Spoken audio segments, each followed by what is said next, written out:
കഥയാരംഭിക്കുന്നത് ഒരച്ഛനും മകനും ഒന്നിച്ച് ഒരു ബോക്സിംഗ് മാച്ച് കാണുന്നിടത്തു നിന്നുമാണ്.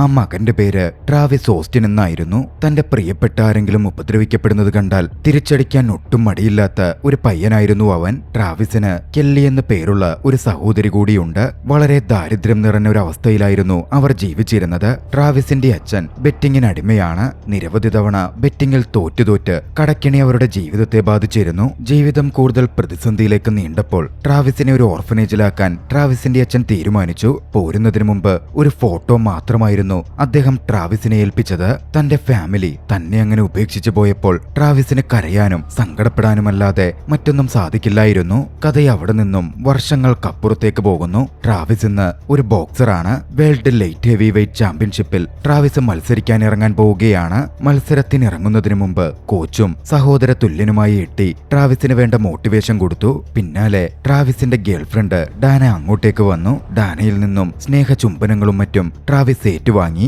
ട്രാവിസ് അന്ന് വല്ലാതെ എക്സൈറ്റഡ് ആയിരുന്നു. വില്ലി റോമൻ എന്ന മികച്ച ഫൈറ്ററെയാണ് ട്രാവിസ് അന്ന് എതിരിടാൻ പോകുന്നത്. വൈകാതെ ഫൈറ്റ് ആരംഭിച്ചു. ഫൈറ്റിലെ ആദ്യ 3 റൗണ്ടുകളിൽ റോമനിൽ നിന്നും നിരവധി പഞ്ചുകൾ ട്രാവിസിന്റെ ശരീരത്തിൽ പതിച്ചിരുന്നു. പക്ഷേ ശേഷമുള്ള ഇടവേളയിൽ എഡ്ഡിയിൽ നിന്ന് മോട്ടിവേഷൻ ട്രാവിസിന് ലഭിച്ചു. കരുത്ത് വീണ്ടെടുത്ത് കുതിച്ചുയർന്ന ട്രാവിസ് അടുത്ത റൗണ്ടിൽ റോമന്റെ ദേഹത്ത് നല്ല രീതിയിൽ പഞ്ചുകൾ പതിപ്പിച്ചു. പക്ഷേ ഒരു നിമിഷത്തിൽ ഫോക്കസ് നഷ്ടപ്പെട്ട് ട്രാവിസ് ഒന്ന് താഴെ വീണിരുന്നു. എന്നിരുന്നാലും പഴയ കാലവും അന്ന് പിരിയുന്നതിന് മുമ്പ് അച്ഛൻ പറഞ്ഞ ദാരിദ്ര്യത്തെ പറ്റിയുള്ള വാക്കുകളും മറ്റും അവന്റെ ചെവിയിൽ ഓടി നിറഞ്ഞു വന്നു. വെറിയോടെ എഴുന്നേറ്റ് വന്ന ട്രാവിസ് റോമനെതിരെ പോരാടി. ഒടുവിൽ അന്നത്തെ വിജയം ട്രാവിസിന്റേതായിരുന്നു. തന്റെ ആ വലിയ വിജയം ആഘോഷിക്കാൻ ട്രാവിസ് വീട്ടിലൊരു പാർട്ടി സംഘടിപ്പിച്ചു. ട്രാവിസിന്റെ വിജയത്തിൽ ഏവരും സന്തോഷിക്കുകയും ഒപ്പം ചെറുതായെങ്കിലും അസൂയപ്പെടുകയും ഒക്കെ ചെയ്തിരുന്നു. എട്ടിയുടെ മകൾ ആഷ്ലിക്ക് വരെ ട്രാവിസിന്റെ വിജയത്തോടും ട്രാവിസ് നേടിയെടുത്ത ആ ലക്ഷറി ജീവിതത്തോടും വല്ലാത്തൊരു മോഹം തോന്നി. അന്ന് ആ പാർട്ടി അറ്റൻഡ് ചെയ്യാൻ ജോ എന്ന പേരുള്ള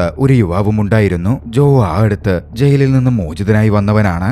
ആളും ഒരു പ്രൊഫഷണൽ ബോക്സർ ആയിരുന്നു. അവൻ ട്രാവിസിന്റെ സുഹൃത്താണ്. ട്രാവിസിന്റെ ആ വിജയത്തിൽ തന്റെ സന്തോഷവും മറ്റും ജോ പ്രകടിപ്പിച്ചു. ട്രാവിസിനെ പറ്റി ജോ ആരാധനയോടെ സംസാരിക്കുകയും ചെയ്തു. ആ സമയമായിരുന്നു ഓർഫനേജ് തൊട്ടുള്ള ട്രാവിസിന്റെ സുഹൃത്ത് ഡെന്നിസും അങ്ങോട്ടേക്ക് എത്തിച്ചേരുന്നത്. പാർട്ടി തുടർന്ന് രാത്രി വൈകിക്കൊണ്ടിരുന്നു. മകൾ ആഷ്ലിയുമൊത്ത് തിരികെ പോവാൻ എഡ്ഡി തീരുമാനിച്ചിരുന്നു. പക്ഷേ ആഷ്ലിക്ക് അപ്പോൾ പോവണമെന്നുണ്ടായിരുന്നില്ല. താനന്ന് രാത്രി അവിടെ തങ്ങിക്കോട്ടെ എന്നവൾ അച്ഛനോട് പെർമിഷൻ ചോദിച്ചു. ട്രാവിസ് കൂടി ആഷ്ലിയെ സപ്പോർട്ട് ചെയ്തതോടെ എഡ്ഡി അതിന് സമ്മതിക്കുകയാണ്. പിന്നാലെ ജോ ട്രാവിസിനടുത്തെത്തി. ഈക്കോ എന്നു പേരുള്ള അങ്ങോട്ടേക്ക് എത്തിയിരുന്ന തന്റെ ഒരു പരിചയക്കാരനെ ട്രാവിസിന് പരിചയപ്പെടുത്തി. ഈക്കോ യാഥാർത്ഥ്യത്തിൽ ഒരു അണ്ടർഗ്രൗണ്ട് ബോക്സിംഗ് പ്രൊമോട്ടർ ആയിരുന്നു. ഈക്കോ എന്ന ട്രാവിസിനോട് തന്റെ നന്ദി രേഖപ്പെടുത്തി. കഴിഞ്ഞ മത്സരത്തിൽ ട്രാവിസിന്റെ പേരിൽ ഈക്കോ വലിയ ബെറ്റ് വെച്ചിരുന്നെന്നും ട്രാവിസ് വിജയിച്ചതുകൊണ്ട് തനിക്ക് വലിയ തുക തന്നെ കിട്ടി എന്നും ഈക്കോ പറയുന്നുണ്ടായിരുന്നു. തന്റെ സന്തോഷത്തിന്റെ പുറത്ത് ഒരു ലക്ഷറി വാച്ച് ഈക്കോ ട്രാവിസിന് സമ്മാനമായി നൽകി. എന്താവശ്യമുണ്ടെങ്കിലും തന്നെ വന്ന് കോണ്ടാക്ട് ചെയ്തോളൂ എന്ന് പറഞ്ഞ് തന്റെ കാർഡും ഈക്കോ ട്രാവിസിന് കൊടുക്കുന്നുണ്ട്. പാർട്ടിയൊക്കെ കഴിഞ്ഞ് പിറ്റേന്ന് പകൽ സാധാരണ പോലെ പുലർന്നിരുന്നു. പക്ഷെ ഞെട്ടിക്കുന്ന ഒരു സംഭവം നടക്കുന്നത് അപ്പോഴാണ്. ജീവനറ്റ് കിടക്കുന്ന ആഷ്ലിയെ ഡാന കണ്ടെത്തി. ഏവരും ഒന്ന് പാനിക്കാവുന്നുണ്ടായിരുന്നു. മയക്കുമരുന്ന് ഓവർഡോസ് ആയിരുന്നു കാരണം എന്നും വ്യക്തമാകുന്നുണ്ടായിരുന്നു. പിന്നാലെ എഡ്ഡി അങ്ങോട്ടേക്ക് എത്തിച്ചേർന്നു. തന്റെ മകളുടെ അത്തരത്തിലുള്ള മരണം എഡ്ഡിക്ക് സഹിക്കാൻ പറ്റുന്നതായിരുന്നില്ല. എഡ്ഡി വേദന കൊണ്ട് കരഞ്ഞു. വൈകാതെ ആഷ്ലിയുടെ ഫ്യൂണറൽ ചടങ്ങുകൾ കഴിഞ്ഞു. എഡ്ഡി ട്രാവിസിന്റെ വീട്ടിലേക്ക് കയറി വന്ന് ആഷ്ലിയുടെ മരണത്തിൽ ദുരൂഹത ആരോപിച്ച് ട്രാവിസിനെതിരെ ദേഷ്യപ്പെട്ടു. തന്റെ മകൾ മയക്കുമരുന്ന് ഉപയോഗിക്കുന്ന ഒരു പെൺകുട്ടിയല്ലെന്നും അന്ന് രാത്രി എന്താണ് അവിടെ സംഭവിച്ചത് എന്നും എഡ്ഡി ചോദ്യം ചെയ്യാൻ ആരംഭിച്ചു. ട്രാവിസിന് ആഷ്ലിയുടെ മരണത്തെപ്പറ്റി ഒന്നും അറിവുണ്ടായിരുന്നില്ല. ട്രാവിസ് തന്റെ നിരപരാധിത്വം ബോധ്യപ്പെടുത്താൻ ശ്രമിച്ചെങ്കിലും എഡ്ഡി അത് ഉൾക്കൊള്ളുന്നുണ്ടായിരുന്നില്ല. താൻ ഈ കേസ് മുമ്പോട്ട് കൊണ്ടുപോവുകയാണ് എന്നിട്ട് ട്രാവിസിനോട് പറഞ്ഞു. പിന്നാലെ കൂടുതൽ സംഭാഷണങ്ങൾക്ക് ട്രാവിസ് വക്കീലുമായി മീറ്റ് ചെയ്തിരുന്നു. ട്രാവിസ് അല്ലല്ലോ കുറ്റവാളി, അതുകൊണ്ട് കുഴപ്പമില്ല, ഈസിയായി കേസ് ജയിക്കാൻ പറ്റും എന്ന് വക്കീൽ പറയുന്നുണ്ടായിരുന്നു. പക്ഷേ എന്നിരുന്നാൽ തന്നെയും ട്രാവിസ് ഒളിച്ചോടാൻ തയ്യാറായിരുന്നില്ല. അന്ന് താൻ പറഞ്ഞതുകൊണ്ടാണല്ലോ ആഷ്ലി അവിടെ തങ്ങിയത്, അതിന്റെ ഉത്തരവാദിത്വം തനിക്കുണ്ട് എന്ന് പറഞ്ഞ് തന്റെ പ്രൊഫഷനിൽ നിന്ന് തൽക്കാലത്തേക്ക് റിസൈൻ ചെയ്ത ട്രാവിസ് 2 കൊല്ലം ആ കുറ്റത്തിന്റെ ഭാഗവാക്കായി ജയിലിൽ കഴിയുവാൻ തീരുമാനിച്ചു. ജയിലിൽ വെച്ച് കൂടുതൽ പ്രശ്നങ്ങൾക്കൊന്നും പോവരുത് എന്ന് ട്രാവിസിനുണ്ടായിരുന്നു. കാരണം എന്തെങ്കിലും പ്രശ്നമുണ്ടാക്കിയാൽ ശിക്ഷാ കാലാവധി കൂടും. അതുകൊണ്ട് തന്നെ ഫൈറ്റ് ഉണ്ടാവുന്ന സിറ്റുവേഷനൊക്കെ വന്നപ്പോഴും ട്രാവിസ് ഒഴിഞ്ഞു മാറി നിന്നു. അതിന്റെ പേരിൽ അവൻ പലവരു ബുള്ളി ചെയ്യപ്പെടുകയും ചെയ്തിരുന്നു. ഇടയ്ക്കൊക്കെ ഡാന ട്രാവിസിനെ കാണുവാനെത്തും. ട്രാവിസിനു വേണ്ടി താൻ കാത്തിരിക്കും എന്ന് ട്രാവിസിനോട് പറയും. പക്ഷേ ഒരു ദിവസം ഒരു സംഭവമുണ്ടായി. ജയിലിൽ വെച്ച് ബോബി എന്നൊരു യുവാവ് ട്രാവിസിനെ ആക്രമിച്ചു. ട്രാവിസ് അപ്പോഴും തിരികെ ഇടിച്ചിരുന്നില്ല. അടുത്ത ദിവസമായിരുന്നു ട്രാവിസിനെ പണ്ട് വിട്ടിട്ട് പോയ ട്രാവിസിന്റെ അച്ഛൻ ജയിലിൽ ട്രാവിസിനെ കാണാനെത്തുന്നത്. അവർ തമ്മിൽ സംസാരിച്ചു. അച്ഛന്റെ പല വാക്കുകളും സംസാരവും ട്രാവിസിനെ വല്ലാതെ ഇമോഷണൽ ആക്കുന്നുണ്ട്. ദേഷ്യവും വെറിയും ആ സംസാരത്തോടെ വർദ്ധിച്ചിരുന്ന ട്രാവിസ് നേരെ ബോബിക്ക് മുമ്പിലേക്ക് ചെന്നു. തലേ ദിവസത്തെ പ്രവൃത്തിക്ക് ബോബിയോട് കണക്കിന് പകരം ചോദിച്ചു. പക്ഷെ ആ സംഭവത്തോടെ 2 കൊല്ലം കൂടി ട്രാവിസിന്റെ ശിക്ഷാ കാലാവധി കൂട്ടിയിരുന്നു. ട്രാവിസ് പിന്നാലെ ഡാനയെ വിളിച്ചു. ശിക്ഷാ കാലാവധി കൂട്ടിയ കാര്യം പറഞ്ഞു. തനിക്ക് വേണ്ടി കാത്തിരിക്കേണ്ടെന്നും നിന്റെ ലൈഫ് നോക്കിക്കോളാനും ട്രാവിസ് അവളെ അറിയിക്കുന്നുണ്ടായിരുന്നു. ട്രാവിസിന്റെ ആ വാക്കുകൾ ഡാനയെ കൂടുതൽ വിഷമിപ്പിച്ചിരുന്നു. 3 കൊല്ലക്കാലം കടന്നുപോയത് വളരെ വേഗത്തിലായിരുന്നു. ഒടുവിൽ ട്രാവിസ് റിലീസ് ചെയ്യപ്പെട്ടു. ഡാന തന്നെ ട്രാവിസിനെ പിക്ക് ചെയ്യാനെത്തിയിരുന്നു. ട്രാവിസിനെയും കൂട്ടിക്കൊണ്ട് ഡാന തന്റെ പുതിയ വീട്ടിലേക്ക് എത്തി. അവരൊന്നിച്ച് അന്ന് ഭക്ഷണം കഴിച്ചു. ആ സമയത്ത് ട്രാവിസ് തന്റെ സുഹൃത്ത് ജോയെപ്പറ്റി ഡാനയോട് ചോദിക്കുന്നുണ്ട്. ജയിലിൽ കഴിഞ്ഞിരുന്ന സമയത്തൊന്നും ജോ ട്രാവിസിനെ കാണാൻ ചെന്നിരുന്നില്ല. ജോ ഇപ്പോൾ നിലവിൽ വേൾഡ് ബോക്സിംഗ് ചാമ്പ്യനാണ്. ഡാന കാര്യമായി ജോയെപ്പറ്റി പറയുന്നുണ്ടായിരുന്നില്ല. അടുത്ത ദിവസം ജോയെ മീറ്റ് ചെയ്യാൻ ട്രാവിസ് പോയിരുന്നു. ജിമ്മിന്റെ മുമ്പിൽ വെച്ച് ജോയെ ട്രാവിസ് കണ്ടു. വളരെ വലിയൊരു ലക്ഷറി കാറിലായിരുന്നു ജോ വന്നത്. ജോയുടെ ജിമ്മിൽ ട്രാവിസ് ഒരു ജോലി ചോദിച്ചു. ബോക്സിംഗിലേക്ക് തിരികെ വരാനുള്ള തന്റെ ആഗ്രഹവും പ്രകടിപ്പിച്ചു. പക്ഷേ ജോ അത് പറ്റില്ലെന്ന് പറയുകയായിരുന്നു ചെയ്തത്. ഞെട്ടിക്കുന്ന ഒരു കാര്യം കൂടി ട്രാവിസ് മനസ്സിലാക്കി. ട്രാവിസ് പോയ ശേഷം എഡ്ഡിയായിരുന്നു ജോയെ ട്രെയിൻ ചെയ്തത്. ട്രാവിസിന്റെ മുൻകാല ടീമിൽ ട്രാവിസിന്റെ ഇടത്താണ് നിലവിൽ ജോയുള്ളത്. തനിക്കുണ്ടായിരുന്നതെല്ലാം ജോ കൈവശപ്പെടുത്തിയതറിഞ്ഞ് ട്രാവിസ് അന്ന് വല്ലാതെ നിരാശനാവുന്നുണ്ട്. താനൊന്ന് മാറിയതും തന്റെ ഇടത്തേക്കായിരുന്നു ജോ നടന്നു കയറിയത്. മറ്റൊരു കാര്യം കൂടി ജോ അപ്പോൾ ട്രാവിസിനോട് പറയുന്നുണ്ട്. ട്രാവിസിന്റെ വെൽത്തും സ്ഥാനമാനങ്ങളും മാത്രമായിരുന്നില്ല ജോ കൈവശപ്പെടുത്തിയത്, ഒപ്പം ഡാനയെ കൂടിയായിരുന്നു. ട്രാവിസ് ജയിലിലായിരുന്ന സമയത്ത് ഡാനയുമായി ഇന്റിമേറ്റ് ആവാനും മറ്റും ജോ ശ്രമിച്ചിരുന്നു. അത് കേട്ടതും ട്രാവിസ് ദേഷ്യപ്പെട്ട് ജോയെ തല്ലാൻ വേണ്ടി മുന്നിട്ട് ചെന്നു. പക്ഷേ അവിടെ പെട്ടെന്ന് പോലീസ് പട്രോൾക്കാർ വന്നതുകൊണ്ട് ട്രാവിസിനെ തന്നെ നിയന്ത്രിക്കേണ്ടി വന്നു. ട്രാവിസ് എന്ന് നിരാശയോടെയായിരുന്നു വീട്ടിലേക്ക് വന്നത്. വീട്ടിലെത്തിയതും ജോ പറഞ്ഞ കാര്യങ്ങൾ ചോദിച്ച് ഡാനയെ ട്രാവിസ് എതിരിട്ടു. മുമ്പോട്ട് ജീവിക്കാൻ വേണ്ടി ഡാനയ്ക്കതൊക്കെ ചെയ്യേണ്ടി വരികയായിരുന്നു. അതിനെപ്പറ്റി സംസാരിച്ച് അവർ തമ്മിൽ വാക്കുതർക്കത്തിലേക്ക് ഏർപ്പെട്ടു. ഒടുവിൽ ഡാന ട്രാവിസിനെ വീട്ടിൽ നിന്ന് ഇറക്കി വിട്ടു. ട്രാവിസ് വല്ലാതായിരുന്നു. തന്റെ മുൻകാല ലക്ഷറി ജീവിതത്തിൽ കൂടെയുണ്ടായിരുന്ന ആരും തന്നെ ഇപ്പോൾ കെയർ ചെയ്യുന്നില്ല എന്നൊക്കെ ട്രാവിസ് ചിന്തിച്ചു. ഡെന്നിസിനെ കാണുവാൻ ട്രാവിസ് പോവുകയാണ്. വളരെയധികം ഫിനാൻഷ്യൽ ബുദ്ധിമുട്ടിലായിരുന്ന ട്രാവിസ് ഡെന്നിസിനോട് സഹായം ചോദിച്ചു. തന്നെ റീക്കോയുടെ അടുത്തേക്ക് എത്തിക്കാമോ എന്നായിരുന്നു ട്രാവിസിന്റെ ചോദ്യം. റീക്കോയെ പരിചയമുണ്ടല്ലോ, അണ്ടർഗ്രൗണ്ട് ഫൈറ്റിംഗിന്റെ പ്രൊമോട്ടറായി വർക്ക് ചെയ്യുന്ന, മുമ്പ് ട്രാവിസിനെ പരിചയപ്പെട്ടിട്ടുള്ള അതേ വ്യക്തി തന്നെ. വളരെ പെട്ടെന്ന് പണമുണ്ടാക്കാൻ അത് മാത്രമാണ് വഴി എന്ന് ട്രാവിസിന് അറിയാമായിരുന്നു. ട്രാവിസ് പിന്നാലെ റീക്കോയെ കണ്ടു. അവിടെ എത്തിച്ചേർന്നതിന് പിന്നാലെ അണ്ടർഗ്രൗണ്ട് ഫെസിലിറ്റിയിൽ ഉടനടി ഒരു ഫൈറ്റിൽ ഏർപ്പെടാനുള്ള അവസരം ട്രാവിസിനെ തേടിയെത്തി. ഒട്ടും മടിക്കാതെ ട്രാവിസ് ആ ഓഫർ സ്വീകരിച്ചു. കാരണം ഒറ്റ പൈസ കയ്യിലില്ലാത്ത ട്രാവിസിന് ആ മത്സരത്തിൽ പങ്കെടുക്കുക എന്നത് അത്രത്തോളം ഇമ്പോർട്ടന്റ് ആയിരുന്നു. പക്ഷെ ആ ഫൈറ്റ് ഒറ്റ തവണയാണ് നടക്കുക.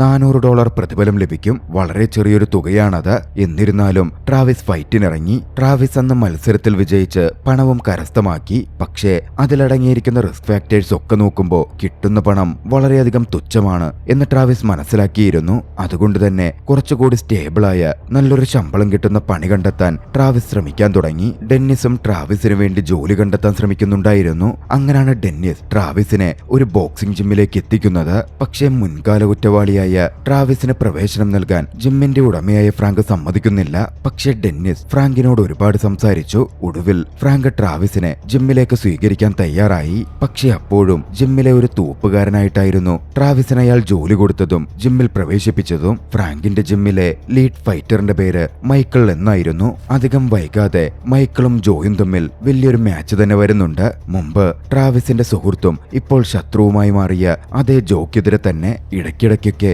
മൈക്കിൾ പ്രാക്ടീസ് ചെയ്യുമ്പോൾ ട്രാവിസ് ചില നിർദ്ദേശങ്ങൾ കൊടുക്കാറുണ്ടായിരുന്നു. ഇത് കേട്ട ഫ്രാങ്കിന് വലിയ ദേഷ്യം വന്നു. കാരണം മൈക്കിളിന്റെ കോച്ച് ഫ്രാങ്ക് ആണല്ലോ. ജിമ്മിലെ ട്രാവിസിന്റെ ജോലി ക്ലീൻ ചെയ്യൽ മാത്രമാണ് എന്ന് ഫ്രാങ്ക് ഇടയ്ക്കിടെ ഓർമ്മിപ്പിച്ചു കൊണ്ടേയിരുന്നു. അതേ ജിമ്മിലായിരുന്നു ഹാരി എന്ന വ്യക്തിയും ഉണ്ടായിരുന്നത്. ഹാരിയും മുൻകാല ബോക്സറാണ്. ട്രാവിസിന്റെ ആ അവസ്ഥ കണ്ട് ഹാരിക്ക് സങ്കടം തോന്നിയിരുന്നു. അതുകൊണ്ട് തന്നെ ഹാരി ട്രാവിസിനോട് സംസാരിച്ചു. ഫ്രാങ്ക് ഇല്ലാത്ത സമയത്ത് ജിമ്മിലേക്ക് വരാനും ഞാൻ നിന്നെ ട്രെയിൻ ചെയ്യിക്കാം എന്നും ഹാരി ട്രാവിസിനെ അറിയിച്ചു. ഒരു ദിവസം ഫ്രാങ്ക് അത് മനസ്സിലാക്കിയിരുന്നു. അതിന്റെ പേരിൽ ട്രാവിസിനോട് ഫ്രാങ്ക് വലിയ രീതിയിൽ ഒച്ചയുണ്ടാക്കി. വൈകാതെയാണ് കാര്യങ്ങൾ വ്യക്തമാകുന്നത്. ഫ്രാങ്കിന് ട്രാവിസിനോട് വലിയ ദേഷ്യമുണ്ടായിരുന്നു. അന്ന് ആ ഇൻസിഡന്റ് ഉണ്ടായപ്പോൾ ട്രാവിസ് നിരപരാധിയാണ് എന്ന് ഫ്രാങ്കിനടക്കം അറിയാമായിരുന്നു. എന്നിട്ടും ട്രാവിസ് കുറ്റം ഏറ്റെടുത്ത് എല്ലാം ഉപേക്ഷിച്ച് ബോക്സിംഗ് പോലും ഉപേക്ഷിച്ച് ജയിലിൽ പോയി. അതായിരുന്നു ഫ്രാങ്കിനെ ചൊടിപ്പിച്ചിരുന്നത്. ദിവസങ്ങൾ കടന്നുപോയി. ഹാരി ട്രാവിസിനെ ട്രെയിൻ ചെയ്യിക്കുന്നുണ്ട് എന്ന് മനസ്സിലാക്കിയിരുന്ന ഫ്രാങ്ക് മൈക്കിളിന്റെ പാർട്ട്ണറായി ട്രാവിസിനെ ഉപയോഗിക്കാൻ തീരുമാനിച്ചു. മൈക്കിൾ ഒന്നില്ലേലും മത്സരിക്കാൻ പോകുന്നത് ജോയ്ക്കും എഡ്ഡിക്കുമെതിരെയാണല്ലോ. ട്രാവിസ് ആണെങ്കിൽ എഡ്ഡിയുടെ കീഴിൽ പഠിച്ചിട്ടുള്ള വ്യക്തിയും മൈക്കിളിന്റെ സ്പെയറിംഗ് പാർട്ട്ണറായി ട്രാവിസ് ഉപയോഗിക്കപ്പെട്ടു വന്നു. പതിയെ പതിയെ ട്രാവിസ് തന്റെ ആ പുതിയ ജീവിതം ഉൾക്കൊള്ളാൻ ആരംഭിച്ചിരുന്നു. പഴയ ജീവിതത്തിൽ നിന്ന് അവൻ ഒരുപാട് മാറി മാറി വന്നു. ഒക്കെയും അക്സെപ്റ്റ് ചെയ്തു. അങ്ങനിരിക്കെയാണ് ജന്മം തന്ന തന്റെ അച്ഛനെ പോയി കാണണം എന്ന് ട്രാവിസിന് തോന്നുന്നത്. അവൻ പുറപ്പെട്ടു ചെന്നു. നീണ്ട നാളത്തെ വേർപിരിവിനും കാത്തിരിപ്പിനുമൊടുവിൽ അതാണ് അച്ഛനെ മീറ്റ് ചെയ്യാൻ പറ്റിയ സമയം എന്ന് ട്രാവിസിന് തോന്നിയിരുന്നു. തന്റെ മകനെ നാളുകൾക്ക് ശേഷം അങ്ങനെ കണ്ടപ്പോ ആ അച്ഛന്റെ കണ്ണുകൾ നിറഞ്ഞിരുന്നു. അന്ന് അച്ഛൻ അവന്റെ കയ്യിലേക്ക് ഒരു ലെറ്റർ കൊടുത്തു. വളരെ താല്പര്യത്തോടെയും കൗതുകത്തോടെയും ട്രാവിസ് ആ എൻവലപ്പ് തുറന്നു നോക്കി. എൻവലപ്പിനകത്ത് അവന്റെ സഹോദരി കെല്ലിയുടെയും മകന്റെയും ചിത്രങ്ങളായിരുന്നു ഉണ്ടായിരുന്നത്. ആ ഫോട്ടോയ്ക്ക് പിന്നിൽ കെല്ലിയുടെ ഫോൺ നമ്പറും ഉണ്ടായിരുന്നു. കെല്ലി സന്തോഷവതിയായി വിവാഹം കഴിച്ച് 2 കുട്ടികളുമായി ജീവിക്കുകയാണ്. ട്രാവിസിന് സഹോദരിയുമായി റീകണക്ട് ചെയ്യാൻ വേണ്ടിയായിരുന്നു ട്രാവിസിന്റെ അച്ഛൻ ഫോട്ടോയും നമ്പേഴ്സും കൊടുത്തത്. അത്രയും വർഷങ്ങളായി ട്രാവിസ് സഹോദരിയെ കണ്ടിട്ടേയില്ല. തിരികെ എത്തിയ ട്രാവിസ് ഡെന്നിസിനോട് കാര്യങ്ങളൊക്കെ സംസാരിച്ചു നിൽക്കാൻ തുടങ്ങി. അവരുടെ സംസാരം തുടർന്നു നിൽക്കുകയാണ് ട്രാവിസിനൊരു മെസ്സേജ് വരുന്നത്. മൈക്കിളിനൊരു അപകടം സംഭവിച്ചുവെന്നും മൈക്കിൾ ആശുപത്രിയിലാണ് എന്നും പറഞ്ഞുകൊണ്ടായിരുന്നു അത്. ഉടനടി ട്രാവിസ് അങ്ങോട്ടേക്ക് പുറപ്പെട്ടു ചെന്നു.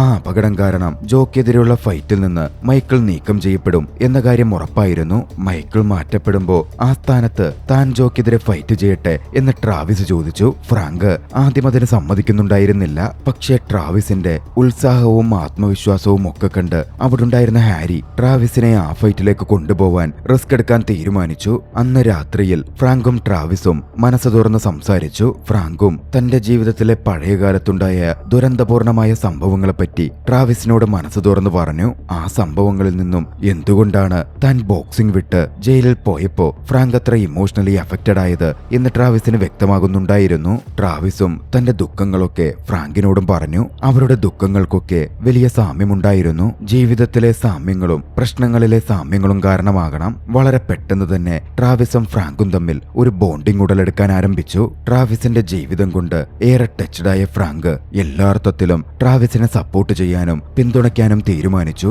ട്രാവിസിന്റെ ടീമിലെ തന്നെ ന്യൂ മെമ്പറായി ജോയിൻ ചെയ്യാൻ ഫ്രാങ്ക് അതിനോടകം തന്നെ ഒരുങ്ങിക്കഴിഞ്ഞിരുന്നു. അടുത്ത ദിവസം ഹാരി എഡ്ഡിയെയും ജോയെയും കാണുവാൻ ചെന്നു. അന്ന് അവിടെ വെച്ച് മൈക്കിളിന് പകരം മത്സരിക്കുക ട്രാവിസ് ആയിരിക്കും എന്ന കാര്യം ഹാരിസ് വെളിപ്പെടുത്തി. അത് കേട്ടതും എഡ്ഡി വല്ലാതെ അസ്വസ്ഥനാകുന്നുണ്ട്. ട്രാവിസ് റിങ്ങിലേക്ക് തിരികെ വരരുത് എന്ന് എഡ്ഡി അത്രമേൽ ആഗ്രഹിച്ചിരുന്നു. ഇതേസമയം മറുവശത്ത് ട്രാവിസ് കഠിനമായി പരിശീലിക്കുകയായിരുന്നു. തന്റെ പഴയ ചാമ്പ്യൻ ഫോമിലേക്ക് എത്താൻ ട്രാവിസ് കിണഞ്ഞു പരിശ്രമിച്ചുകൊണ്ടേയിരുന്നു. ഇതിനിടയിൽ ഡാനയും ട്രാവിസും പ്രശ്നങ്ങൾ പറഞ്ഞു തീർത്തു. അവരൊന്നിച്ച് ഒരു കഫേയിൽ ഭക്ഷണം കഴിക്കാൻ പോയി. അന്നായിരുന്നു ട്രാവിസിനെ കാണാൻ ജോയും വന്നെത്തുന്നത്. ട്രാവിസ് ജോയോട് സംസാരിച്ചു. ആ സംസാരത്തിലായിരുന്നു കുറെ കാര്യങ്ങൾ വ്യക്തമാകുന്നത്. ആഷ്ലി മരിക്കാൻ കാരണമായത് അന്ന് ജോയായിരുന്നു ആഷ്ലിക്ക് ഓവർഡോസ് മയക്കുമരുന്ന് കൊടുത്തത്. അവളെ അത്തരത്തിൽ കൊലപ്പെടുത്തിയത് മാത്രമല്ല ആഷ്ലിയെ ഹരാസ് ചെയ്യാനും അന്ന് രാത്രി ജോ ശ്രമിച്ചിരുന്നു. ട്രാവിസിന്റെ കയ്യിൽ നിന്ന് ഒക്കെ നേടിയെടുത്തത് മുതൽ ട്രാവിസിനെ ജയിലിലാക്കിയത് വരെയുള്ള മുഴുവൻ കാര്യങ്ങളും ജോയുടെ പ്ലാനിന്റെ ഭാഗമായിരുന്നു. ജോ അത് ആവർത്തിച്ച് പറയുമ്പോഴാണ് ഞെട്ടലോടെ ട്രാവിസും താൻ കടന്നുപോയ ചതിക്കുഴികളെ പറ്റി മനസ്സിലാക്കുന്നത്. ജോയുടെ വാക്കുകൾ കേൾക്കുന്നതും ട്രാവിസ് വല്ലാതെ ദേഷ്യം കൊണ്ട് വിറയ്ക്കുന്നുണ്ട്. ജോയെ ആക്രമിക്കാൻ ട്രാവിസ് കടന്നു ചെന്നെങ്കിലും പെട്ടെന്ന് ട്രാവിസ് സ്വയം കൺട്രോൾ ചെയ്തു. നാളെ റിങ്ങിലേക്കായി അതെല്ലാം അവൻ മാറ്റിവെച്ചു. അടുത്ത ദിവസം പുലർച്ചെ ട്രാവിസും ഡാനയും ആഷ്ലിയുടെ കുഴിമാടം സന്ദർശിച്ചു. ട്രാവിസിൽ നിന്ന് നടന്ന സത്യങ്ങളൊക്കെ ഡാനയും മനസ്സിലാക്കിയിരുന്നു. ട്രാവിസ് അറിയാതെ അടുത്ത ദിവസം പുലർച്ചെ എഡ്ഡിയെ കാണുവാൻ ഡാന എഡ്ഡിയുടെ ജിമ്മിൽ ചെന്നു. അങ്ങനെ ട്രാവിസും ജോയും തമ്മിലുള്ള ഫൈറ്റിന്റെ രാത്രി എത്തി. ഫൈറ്റിന് മുമ്പ് എഡ്ഡി ട്രാവിസിന്റെ റൂമിലേക്ക് ചെന്നിരുന്നു. ട്രാവിസിനടുക്കൽ എഡ്ഡി സംസാരിച്ചു. ഇപ്പോൾ എനിക്ക് എല്ലാ സത്യങ്ങളും അറിയാമെന്നും പണ്ടവനെ വിശ്വസിക്കാതിരുന്നതിന് ട്രാവിസിനോട് എഡ്ഡി ക്ഷമ ചോദിക്കുകയും ചെയ്തു. പക്ഷേ അവിടെ വെച്ച് പ്രൊഫഷണലായി തന്നെ എഡ്ഡിക്ക് പ്രവർത്തിക്കണമായിരുന്നു. ജോ ഇപ്പോൾ എഡ്ഡിയുടെ ടീമിന്റെ ഭാഗമാണ്. അവനെ മെയ്ഡ് ചെയ്തതും എഡ്ഡിയായിരുന്നു. നന്നായി മത്സരിക്കാൻ പറഞ്ഞ് ജോ അന്ന് അവിടെ നിന്ന് പോന്നു. ട്രാവിസിന് എന്തെന്നില്ലാത്ത വലിയൊരു ആശ്വാസം തോന്നി. അധികം വൈകാതെ മാച്ച് ആരംഭിക്കുകയായിരുന്നു. ശക്തമായ പോരാട്ടമായിരുന്നു നടന്നത്.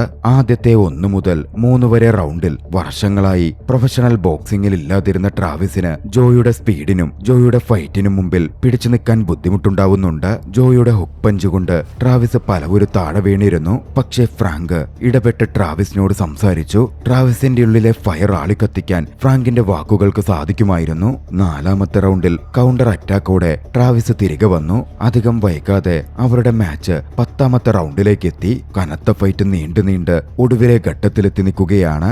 ആര് വിജയിക്കും ആര് തോൽക്കും എന്ന് തീരുമാനിക്കപ്പെടുന്ന ഘട്ടം. എഡ്ഡി ആ സമയം ജോയുടെ അടുത്തേക്ക് ചെന്നു. ജോയെപ്പറ്റി എല്ലാ സത്യങ്ങളും താൻ മനസ്സിലാക്കിയ കാര്യം എഡ്ഡി ജോയെ അറിയിച്ചു.